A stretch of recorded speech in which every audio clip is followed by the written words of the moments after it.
kata yu'zun itu mencakup bukan hanya Nabi, tapi juga keluarga beliau. Karena menyakiti keluarga beliau akan menyakiti perasaan beliau. Sama kalau anak saya disakiti, tentu perasaan saya juga sakit. Walaupun badan saya tidak merasakan sakit yang dirasakan anak saya, tapi perasaan saya sakit. Ya, kalau istri saya diganggu, tentu perasaan saya sakit. Walaupun saya tidak merasakan ya secara fisik yang dirasakan oleh istri saya. Jadi menyakiti keluarga Nabi juga menyakiti Nabi namanya.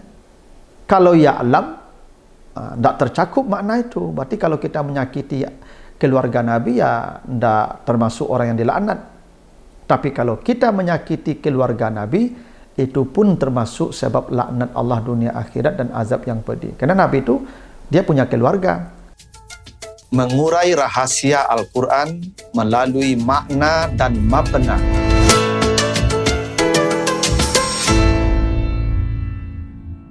Assalamualaikum warahmatullahi wabarakatuh.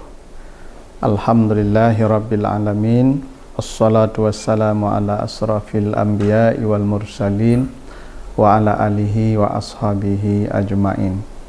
Para pemirsa program Makna dan Mabna yang dimuliakan Allah, kembali kita lanjutkan bahasan kita tentang bangunan dan struktur kata dan kalimat di dalam Al-Quran, serta makna dan pesan di balik bangunan dan struktur kata dan kalimat di dalam ayat-ayatnya tersebut. Kali ini kita akan bahas surat Al-Ahzab, surat 33, ayat yang ke-57. Apa kata Allah? A'udzubillahi minasyaitonir rajim.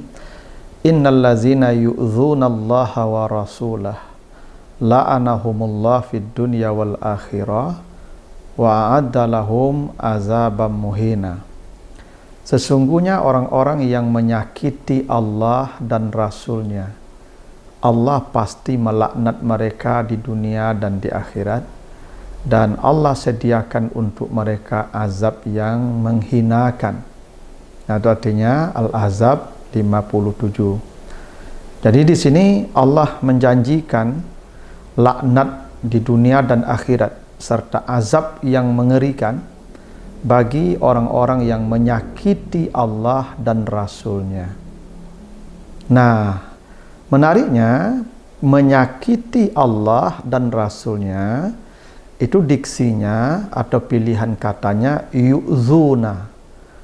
Yu'zuna itu fi'il mudhari namanya, present continuous, ya, dari kata aza. Aza itu artinya sakit, ya, aza. Jadi orang yang menyakiti itu yu'zu, ya, kalau mereka banyak yu'zuna. Nah, menyakiti itu pilihan katanya ada beberapa. Selain dari kata yu'zu, itu ada kata ya'lamu atau alam, ya, alam, ya'lam. Bedanya apa? Kenapa Allah tidak mengatakan ya innal ladzina ya'lamunallah, ya'lamu bukan ya'lamu, ya, dengan hamzah alam. Kalau alam itu dengan ain itu artinya mengetahui. Jadi kalau alim dengan ain itu artinya orang yang mengetahui, alim.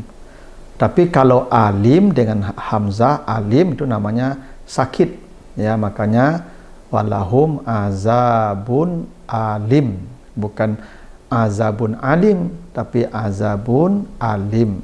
Jadi kalau alim itu artinya sakit, pedih, ya, alim. Jadi ya'lam itu menyakiti, sama seperti yu'zu, ya, sama menyakiti. Tapi kenapa Allah tidak mengatakan innal ladzina ya'lamunallaha war rasul, tapi yu'zuna Allah wa rasulah? Kenapa? Apa bedanya antara yu'zu dan ya'lam? Ya'lam, ya, bukan ya'lam, ya, ya'lam dengan hamzah alam, alim. Bedanya, kalau alam itu yang disakiti itu adalah fisik, ya, yang disakiti itu fisik. Itu kalau alam itu, ya, sifatnya fisik. Sakit yang dirasakan fisik itu alam. Ya, makanya orang Arab berkata al-alam fi batni, ya, sakit di perut, nyeri. Coba perhatikan surat An-Nisa 104, ya. An-Nisa 104. In takunu ta'lamuna fa innahum ya'lamun. Sudah ada kata ta'lamun, ya. Jika kamu merasakan sakit di fisikmu, maka mereka juga pernah merasakan sakit di fisik mereka. Ini konteksnya perang, ya. Jadi kalau umat Islam pernah luka-luka, ya, berdarah-darah menghadapi orang kafir Quraisy dalam peperangan, dalam perang, mereka juga sama. Mereka pernah mengalami luka, mengalami patah. Jadi sakit yang dirasakan fisik itu namanya alam. Ya, in takunu ta'lamun fa innahum ya'lamun, ya. Sementara aza atau yu'zun, ya, itu sakit yang dirasakan bisa fisik, bisa psikis, ya, bisa jiwa. Coba perhatikan di surat Al-Baqarah 196. Ya, Al-Baqarah 196. Di tengahnya baca, ya, Al-Baqarah 196 itu baca di tengahnya. Faman kana minkum maridan au bihi azan min ra'sihi fa fidyatun min siyamin au sadaqatin au nusukin. Jadi siapa yang sakit atau ada sakit di kepala, karena sakit di kepala itu mungkin ada, ya, sesuatu yang menimpa kepalanya, atau mungkin ada seperti kudis atau apa.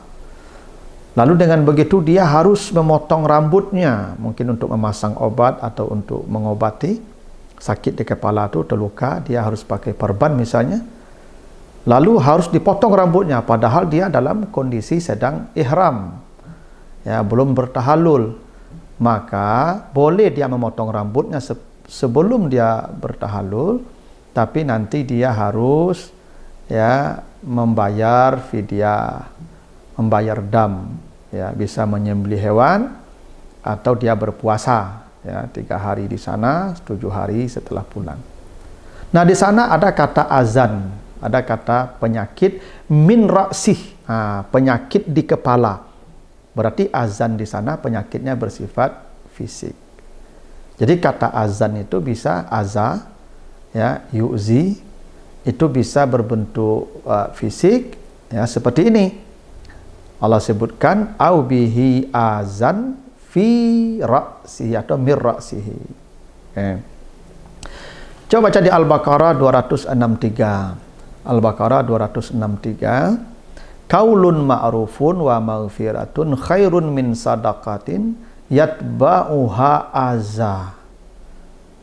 Di sana disebutkan, ya, memberi maaf, berkata yang baik dan memberi maaf itu lebih baik dari sedekah, tapi menyakiti penerima. Nah, menyakiti penerima itu bukan menyakiti fisiknya di sana, menyakiti perasaannya. Ada orang minta sedekah, kita beri, cuman waktu memberi itu ada kata-kata yang membuat perasaannya agak, ya, tersakiti. Nah, menyakiti perasaan itu disebut dengan azza. Sama seperti tadi, sakit di kepala, azan min ra'sihi.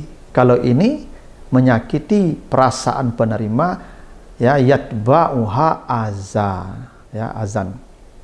Jadi kalau azan bisa sakitnya fisik, bisa sakitnya psikis. Coba baca lagi Al-Baqarah ayat 122.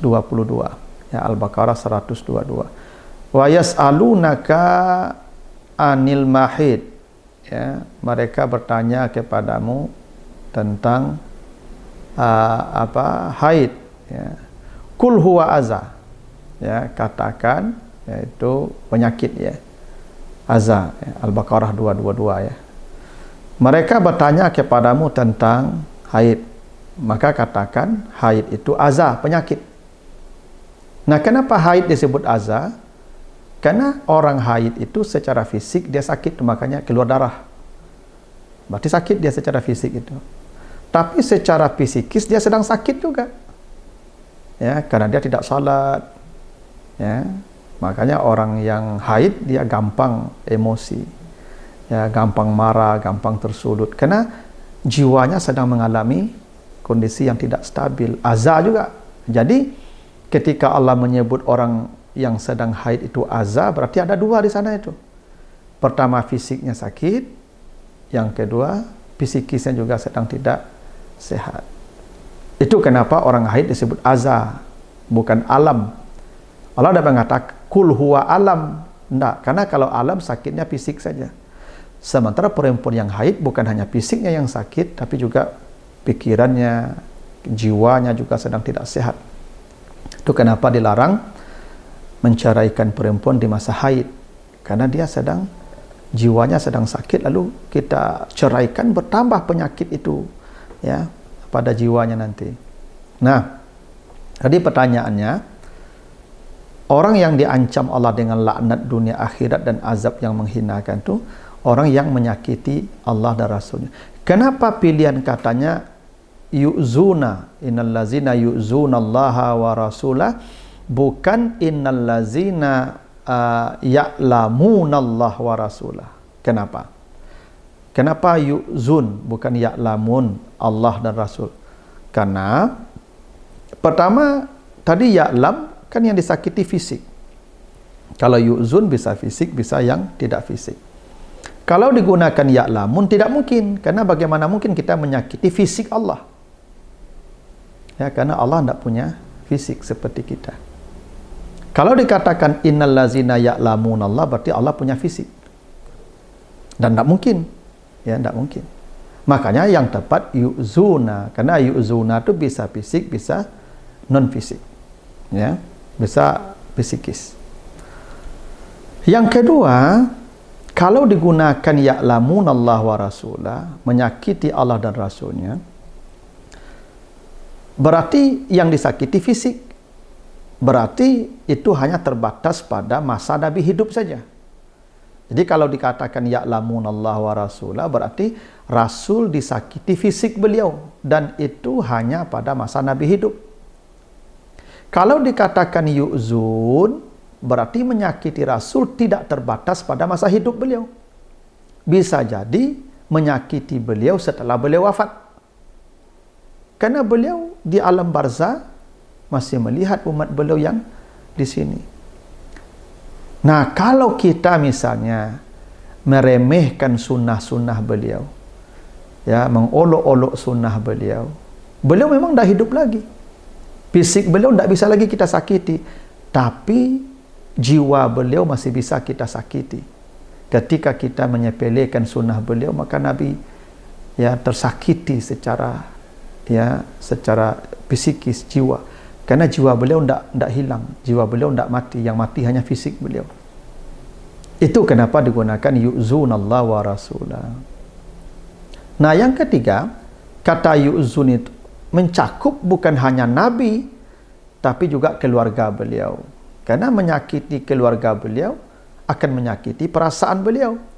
Sama, kalau anak saya disakiti, tentu perasaan saya juga sakit. Walaupun badan saya tidak merasakan sakit yang dirasakan anak saya, tapi perasaan saya sakit. Ya, kalau istri saya diganggu, tentu perasaan saya sakit. Walaupun saya tidak merasakan, ya, secara fisik yang dirasakan oleh istri saya. Jadi menyakiti keluarga Nabi juga menyakiti Nabi namanya. Kalau ya'lam, tidak tercakup makna itu. Berarti kalau kita menyakiti keluarga Nabi, ya tidak termasuk orang yang dilaknat.